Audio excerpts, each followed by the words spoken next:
Ok, Amit, Rukan de Turquie, qui nous pose plusieurs questions et on va y répondre les unes après les autres. Alors, devons-nous souffrir pour atteindre l'équivalence de forme? N'y a-t-il pas un autre moyen d'y accéder? Alors, il est évident que nous n'avons pas à souffrir et c'est la voie de la Kabbalah. C'est pour cela qu'elle s'appelle la voie de la lumière. Les kabbalistes en parlent beaucoup et on y arrivera, on développera cela au long du semestre. Alors il y a deux chemins que l'homme ou que l'humanité peut prendre. Le premier est le chemin de la souffrance, de la douleur, qui s'appelle Ito, et le second est celui de la Torah, la voie de la lumière. Et c'est ce que la sagesse de la Kabbalah veut nous apprendre, comment nous éviter la souffrance avec le désir de recevoir, en nous concentrant sur le bon manque. Et ensuite, on peut en quelque sorte convertir cette souffrance, ou plutôt la transformer en ce qu'on appelle la souffrance de l'amour, qui est une douce souffrance.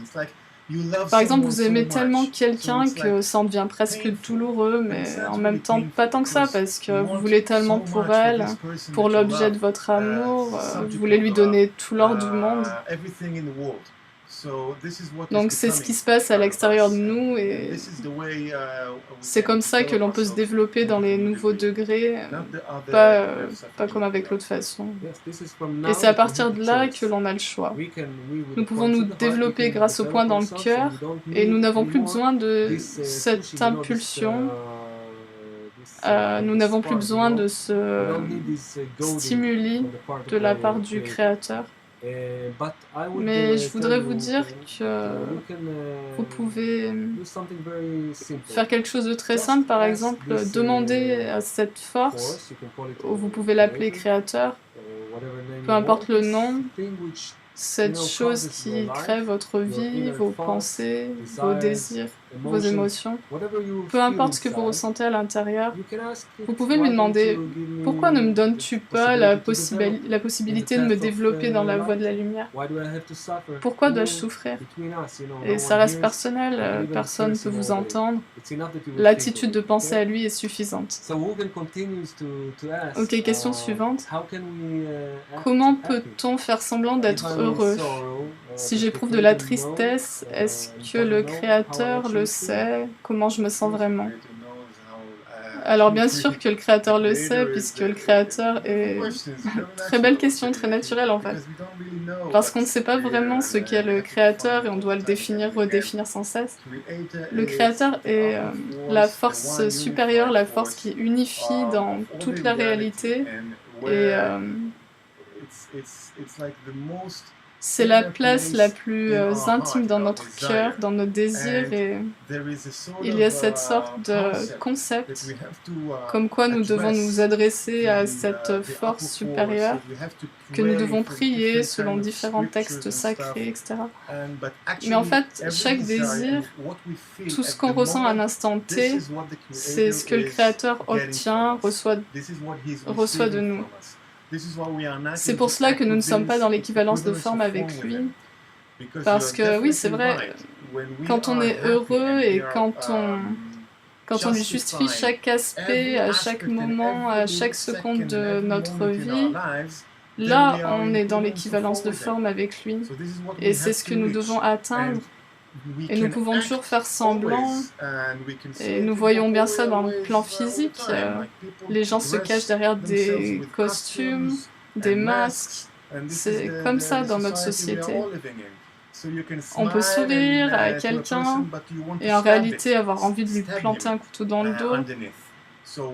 Alors, il est important de fixer cette limite entre ce qu'on peut montrer, ce qu'on montre, et montrer qu'on est heureux, mais l'est-on vraiment? Et si on ne l'est pas, on a ce moyen de demander au Créateur de nous rendre heureux, vraiment heureux. On ne cache pas nos émotions. La Kabbalah ne veut pas du tout qu'on les dissimule. que l'on se protège derrière une façade de semblant de joie que l'on peut atteindre dans le monde physique. Non, non. Je voudrais rajouter une autre question, mais peut-être qu'on va la garder comme question et vous la poser sur Facebook. Alors, si le Créateur est si bienveillant, si bon, pourquoi toute cette souffrance? Pourquoi on souffre autant s'il est si bon?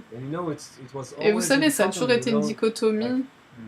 Il est bon en tant que force qui accomplit des bonnes choses. Quand vous regardez la nature, tout est parfait. Ensuite, quand vous regardez vos vies, c'est un vrai enfer. Alors, si c'est pas lui, qui est-ce?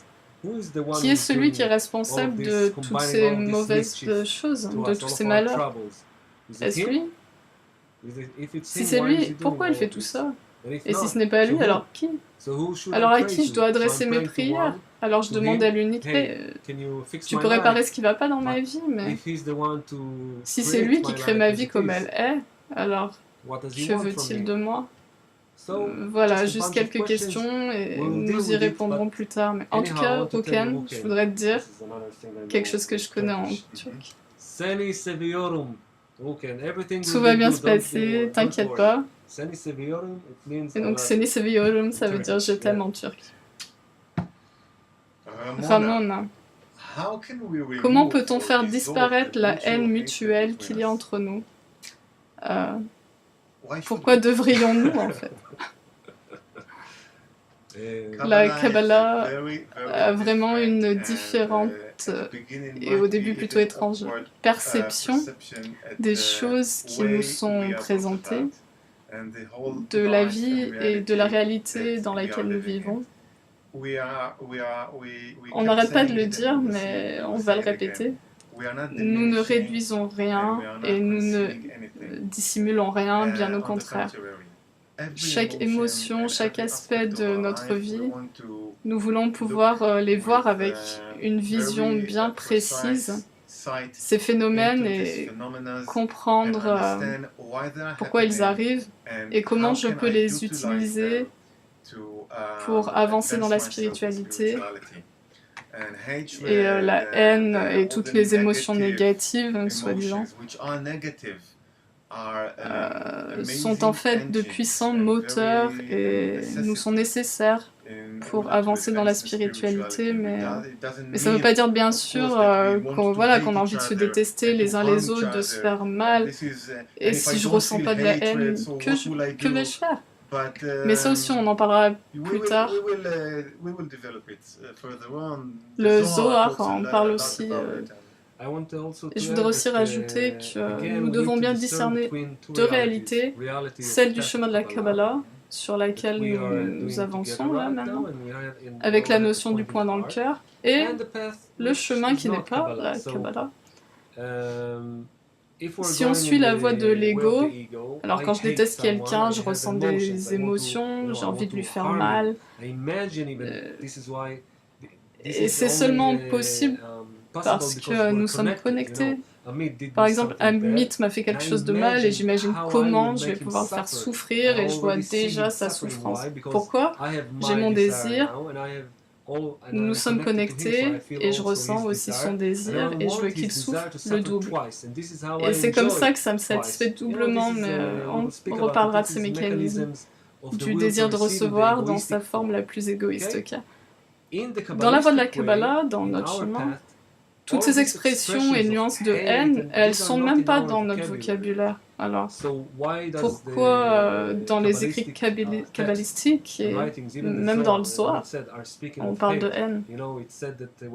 Rabbi Shimon, l'auteur du livre du Zohar, et ses étudiants se réunissaient pour écrire le Zohar. Avant, ils se détestaient vraiment, ils étaient comme des guerriers, ils avaient envie de se faire la guerre, même de se tuer. Et plus tard, ils sont revenus à un état de paix, d'amour, de fraternité. Pourquoi c'était comme cela? Parce que là, on ne parle pas de choses comme « oui, je te déteste, je veux te faire du mal, blabla ». Il révèle des aspects beaucoup plus profonds du désir de recevoir entre eux, et ce désir de recevoir est pure existence. Pour eux, si c'est pas de l'amour ou du don qu'ils ressentent, alors c'est là qu'ils découvrent ce qu'est la haine. Ils demandent la correction, que la lumière les corrige, et ensuite ils se connectent au sommet de tout ça. Ce sont vraiment deux différents systèmes. L'amour et la haine dans notre monde, et l'amour et la haine dans le monde spirituel. Ok, alors on va s'arrêter là. À la prochaine vidéo.